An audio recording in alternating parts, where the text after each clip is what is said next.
Good afternoon, everybody. This video today is going to serve as a pre-orientation to the Autodesk Inventor test that's occurring for Cohort A on Wednesday, November 11, and Cohort B on Thursday, November 12. So there's going to be two tests. One will be administered different for each cohort day. What we're looking at is the assessment rubric for one of the tests, which is called the horizontal guide. Now, there is basically very little, if any, difference in both rubrics because the tests are going to be similar but different. So, excuse me, what we need to look at is the criteria. And I will be quickly showing the other rubric as well in this video. So we have view placement and drawing annotations. Now this has to do with the drawing file for the test. So you're required to complete a 3-view orthographic projection placed in correct relation to one another. The top, front, and right side with approximate equal spacing. So you're going to have to put the views in. Now the front view will be identified for you in the isometric view that you're using to create your test. So you will know which perspective is the front view, and from there you should be able to identify the top and the right side view in correct orientation while maintaining equal spacing between views in the drawing file. Centerline annotations are added where required, and hidden details are active in the drawing file. And I will quickly review this as well today. Lastly, an isometric view created in the top right-hand corner of the drawing file, and the scale is set to 3/4 size. And this is all review, right? This is all things that you've been shown in previous lessons. This should not be an issue for you to complete. The next criteria is 3D model accuracy. So you're going to have to create 2D sketches, and they must be constrained, meaning that all the sketch geometry must be purple, not green. And that's something that was shown as well over and over. So for the horizontal guide, there's to be 2 extrusions, which will create a join, a semicircle extrusion, which will be a cut, a hole extrusion, which is another cut, and a fillet, which is a feature, where no sketch is required. So all of this must be constrained. The third criteria is dimensioning. Dimension was placed in the same view plane as seen in the test isometric view instructions, and I'm going to expand on this in a little bit. Next, appropriate dimensions have not been omitted, meaning you've included all the dimensions on the test sheet. You haven't left any behind. No dimension is given more than once because this is considered to be over-dimensioning. We show the dimension once in one of the views in the drawing. Dimension spacing is consistent. Is one dimension super close to the view in the front view, and is another dimension super far away on the top view, right? You have to keep all of your dimensions consistent. Remember that the first dimension should be a little further away from the part, and the second and third or more can be placed equally but a little closer than the position of the first dimension. Do dimension arrowheads line up where possible? Meaning, do they chain up in a series of dimensions? Do the arrowheads line up? Do the linear dimensions in one right side view line up well with the others on the front view? Right? That's where that mark comes from. And then lastly is the title block, which is filled out properly in all caps. The drawing title for this particular test, it's the horizontal guide. Your name in this format, capital, first initial, space, period, your last name, date in month, day, year format. Scale will be set to 1:1 in this drawing, and the drawing number will be 3M1-07. So to get a full mark for your title block, this all needs to be included. Now we're going to quickly take a look at the other rubric, which is really no different The only difference here, this is for the radius guide, is that the joint extrusions can be done in 2 or 3. So either or, and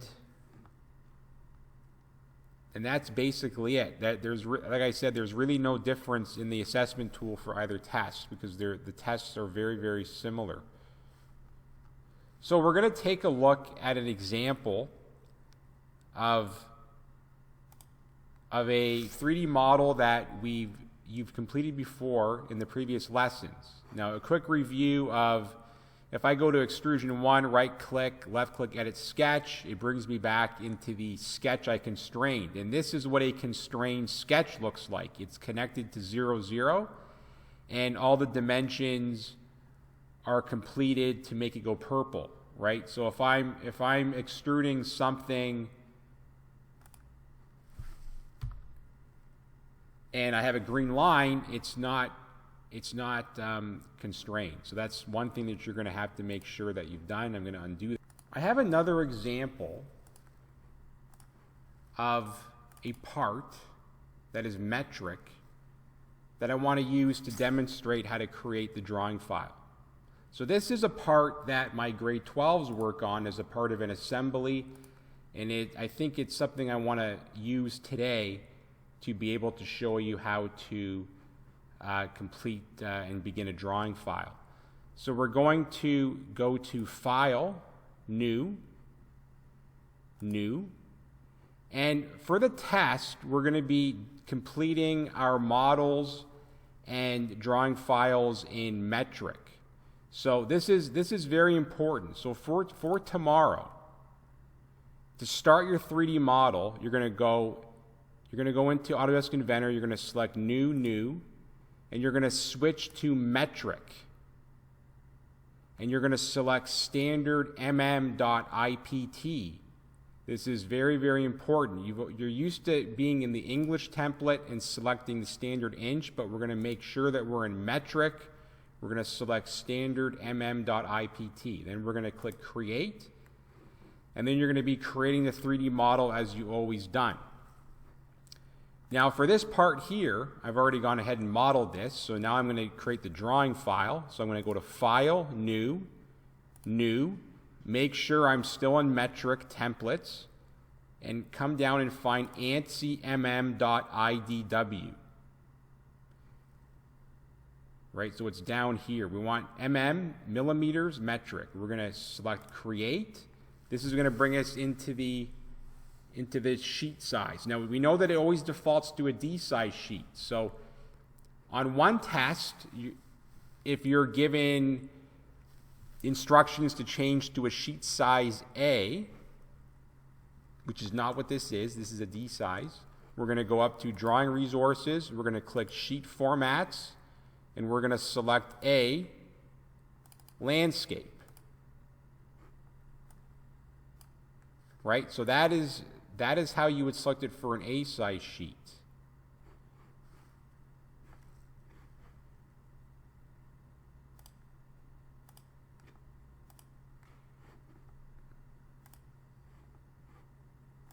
Now, we're also going to practice for a B-size sheet, which the other test will ask for. So we're going to go review this again. File, New, New, Metric and Templates, ANSI mm.idw, hit Create. Again, we're in a D size sheet. We want to reduce it this time to a B size. So look at your test instructions on the day you come in. You're going to be asked to do either an A or a B. So sheet format, we're going to select B size this time. And this is going to bring in this part. Right? Now, obviously, you're not drawing these parts for your test. These are just here to help with my lesson today. So now that you know how to set an A size or a B size sheet, that is perfect. The next thing we're going to take a look at is how to edit the dimension value. So this is a metric drawing. So if I begin dimensioning this part and I switch over to annotate, I grab my dimension tool as always, and I can pull my dimension up, right? I don't want it to be too close. I don't want to leave a little bit of space. So right about here looks good. Now, it's going to want to default to 2 decimal places like you see here. Now, this is not going to be good for us. For the test, we're going to want to remove these extra decimal places because the dimensions are not going to be fitting properly. So as soon as you run your first dimension on your test, I want you to right-click that dimension and scroll down to Edit Dimension Style and left-click. And then here, where it says Precision, we're going to edit this to be 0 and hit Save and Close. Now that's going to get rid of the decimal places, and now every other dimension that you run will run without the decimal places. So it's going to save you some work so you don't have to actually manually change every dimension one by one. Right? So that is something very important that you need to do. Now, there may be 1 or 2 dimensions you have to run that show 1 decimal place value. So if that's the case, the way to edit this would be to double-click on the dimension that needs that change, and then you can go to Precision on Primary Unit, and you could just up the decimal place here. And that would only modify that 1 single dimension. It wouldn't modify the whole drawing. So that's something else that's extremely important to know for tomorrow or Thursday. And lastly, one of the things that is mentioned in the assessment tool, so I'm looking at this again, it says that the dimension was placed in the same view plane as seen in the test isometric view instructions. So like we've done in the Autodesk Inventor unit, you're going to be shown in a 3D object. It's going to look 3-dimensional. It's actually going to be in what's called isometric view, which is something that should be very clear to us now. And the dimensions will be placed on that isometric view, and they're going to be positioned, and you're going to have to look at what projection plane they're resting in, and then you're going to be copying that from that isometric view into your orthographic layout. So we're going to do a quick example of what that means. So here's a sheet that we're familiar with, right? These were the first 3 models that we created in class. Now when you look at these dimensions, we know that the front view was the view that looks in this direction, and we knew that the top view looks above, and we know that the right side view is what's seen to the right of the front view. Now let's look at the way these dimensions are resting on the control bracket. So when I look at the 1.5 here, it's very clear to me that this dimension is in the top view projection plane, the way it's aligned with the part. Same with the 3/4, right? Both these dimensions, same with the 1.75 and 2.63. So what I'm asking you to do is look to see what plane they're sitting in and copy their position exactly from the isometric drawing into your orthographic drawing. So you don't need to worry about the basic dimensioning rule sheet for this test. You just have to basically look at your test instructions and you should be able to finish it. Same with these dimensions, this 3/4 and 1.75, they're aligned with the right side view projection plane. Right? Same with the 2 inches here, right? This is a part of the right side view. Same with the 1/2 inch. Now another thing to mention, dimensions shouldn't sit on top of the views, right? They should always be moved off or outside the views. So it's very important that you have all the dimensions sitting with extension lines, right, naturally outside all of the views for the top, front, and right. This 5/8 here and this 1/4 inch, I know that this curves a bit, but this to me is a part of the front view here, right? So these are great examples to look at because you're familiar with these drawings and models from earlier. Let's take a look at the right angle brace. This 4 inches overall length, it's sitting in the top view projection plane, same with the 1 3/8. Now the 2 3/4, it's sitting in the front view projection plane. The 5/8 and the 1/2 inch are in the right side view projection plane. This 5/8 and this 11/16 are in the top. And so are these 9/16 dimensions and 1 1/8. They're sitting in the top projection plane. So it should be very clear. And one thing that we're going to do, I'm going to open up this model again. So this is the control bracket. And to kind of help you understand it even more, now I'm going to create a few work planes here. Now we don't need to create work planes for our test. So this is not something that you're going to need to do. I'm just doing it to help explain what I talked about earlier.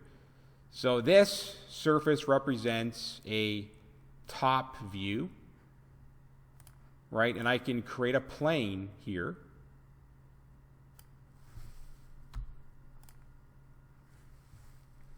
Right? This surface is going to represent our right side view.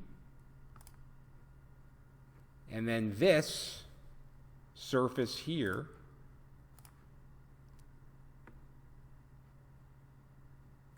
represents our front view. Right? So hopefully this helps to explain it visually for you if you were still having some difficulty. And those are our three planes. So that is it.